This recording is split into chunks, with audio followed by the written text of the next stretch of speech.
R1 dulu gagal. Iya, Yang kedua ini gimana? Ya karena dulu itu gagalnya kan di sisi kulit karena legal standing. Waktu itu memang klien kita itu kan rakyat Blora, perorangan. Nah itu dianggap oleh MK tidak memenuhi kualifikasi yang punya hak untuk mengajukan gugatan. Karena kalau bicara ini kan kalau pembagian itu oleh pemerintah, maka pemerintahnya yang harus maju ke Mahkamah Konstitusi. Sebenarnya saya posisinya kan hanya kuasa hukum. Kalau dulu rakyat biasa, artinya bukan pemerintahan, sekarang pemerintahan. Dan itu tergambar di pertimbangannya memang mengharapkan yang maju itu pemerintahan. Maka dengan proses perjalanan waktu hampir 3 tahun, 2 tahun, 3 tahun saya komunikasi terus. Pak Bupati kan menginginkan yuk perjuangan internal dulu, dan itu sudah menghasilkan undang-undang nomor berapa tadi tahun 2022 tentang wilayah perbatasan, dan dapat 2023 kemarin dapat, sekarang juga dapat. Nah sekarang kita mau nambah lagi, isinya itu adalah menyangkut wilayah, itu adalah wilayah kan penghasil itu termasuk wilayah kerja, artinya Blora juga dapat. Nah dengan demikian kita sudah posisi sudah masuk ke isi.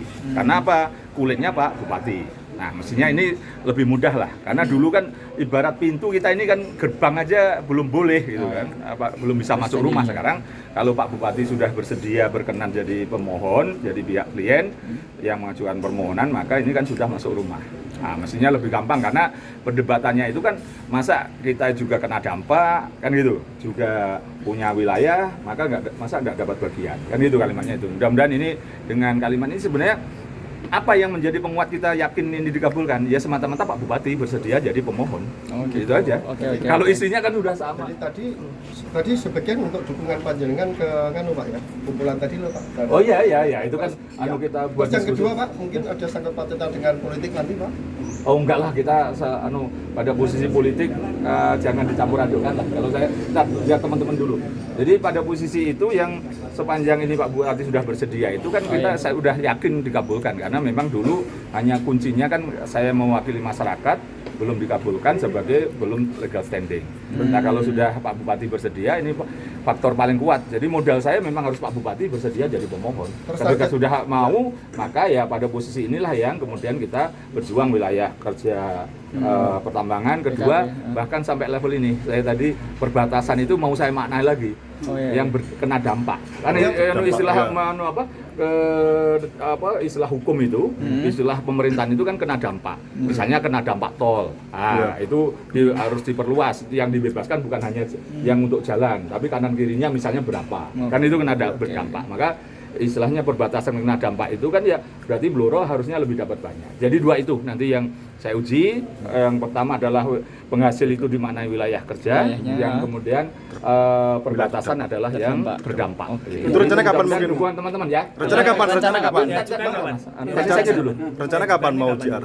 Ya, kalau ini kan sebenarnya bahannya sudah ada zaman tahun 2020 itu, tinggal ganti pemohon. Kalau dulu rakyat biasa, teman-teman aliansi itu, ini kita ganti cukup bupati. Gitu. Itu isinya, tapi nambah itu tadi, perbatasan ditambah dengan wilayah istilahnya yang kena dampak. Gitu. Kalau yang bentuknya permohonan, ya bulan Juni ini saya yakin sudah diajukan. Ada targetnya Pak? Ada targetnya Pak? Kalau target waktu apa? Untuk ini pembagian hasil ada targetnya Pak? Mungkin di atas 160 atau? Oh ya pastilah. Berapa Pak? Targetnya berapa Pak? Karena yang saya tidak ngitung lah, yang penting kalau yang diajukan wilayah targetnya enggak ada. Kan itu kalau masuk wilayah kerja otomatis kan nambah.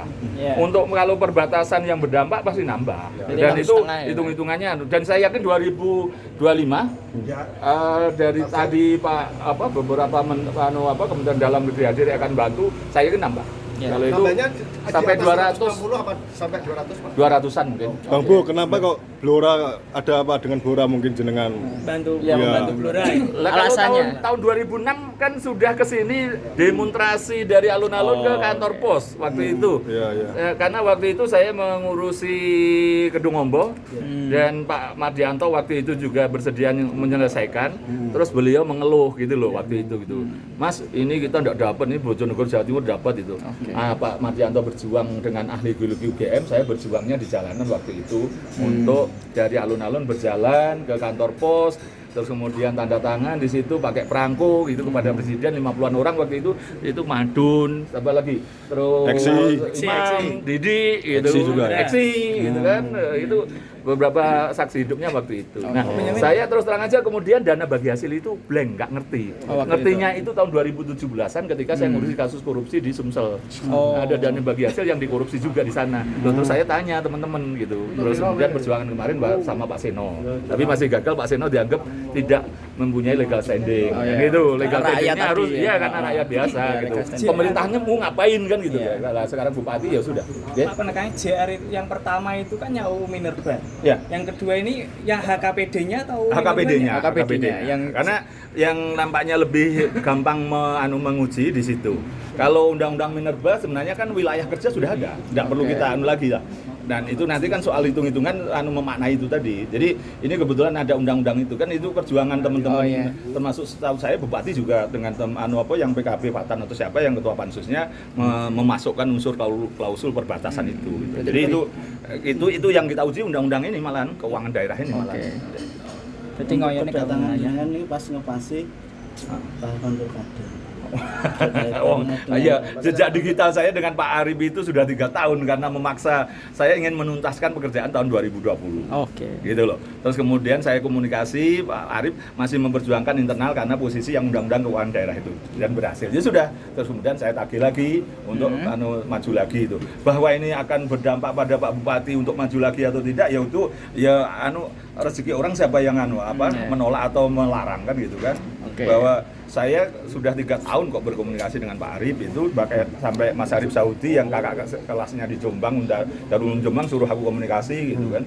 Dan ya bahwa ini menjelang berakhir, tapi kan setahu saya memang jadi RPJMD-nya Bupati kan untuk blok Cepu itu kan.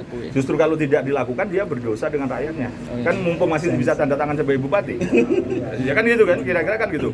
Entah nanti jadi atau tidak.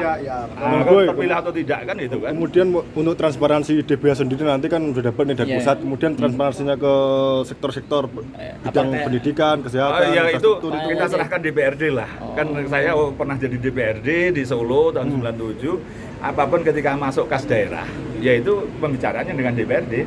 Ya akan tarik ulur di sana, akan terjadi perdebatan atau sampai walkout atau ada panja pansus misalnya untuk menentukan itu ya terserah DPRD dan Bupati. Gitu Tapi kan. berkaca dari tadi ada kasus korupsi soal DBH mungkin perlu daerah itu Nah, itu mengelola waktu itu kan gini, PAD-nya. karena Gubernur Sumatera Selatan itu ngambil natura beberapa barang. Jadi barang terus suruh BUMD ini ternyata hanya dapat 15% bekerja sama dengan swasta, penjualnya seakan-akan swasta. Nah kalau itu berupa uang masuk kas daerah kan sudah. Tinggal teman-teman yang ngawasi sama DPRD kan itu kan. Ibu Lurah sudah punya pengalaman mengenai korupsi Pak ya? Maki? Dulu zaman Pak siapa? Ketua DPRD lama? Pak Pasek. Pasek. Tapi habis itu saya udah pergi lagi, udah menangani. Waktu itu kan karena eksesnya ini 2006 yang demo partisipasi internet itu termasuk salah satunya ngurusi korupsinya Pak Wasid zaman Kajarinya Pak Sudung Sitomorang waktu itu saya ingat itu. Saya kira pertanyaan. Ya. Terima kasih. Terima kasih ya.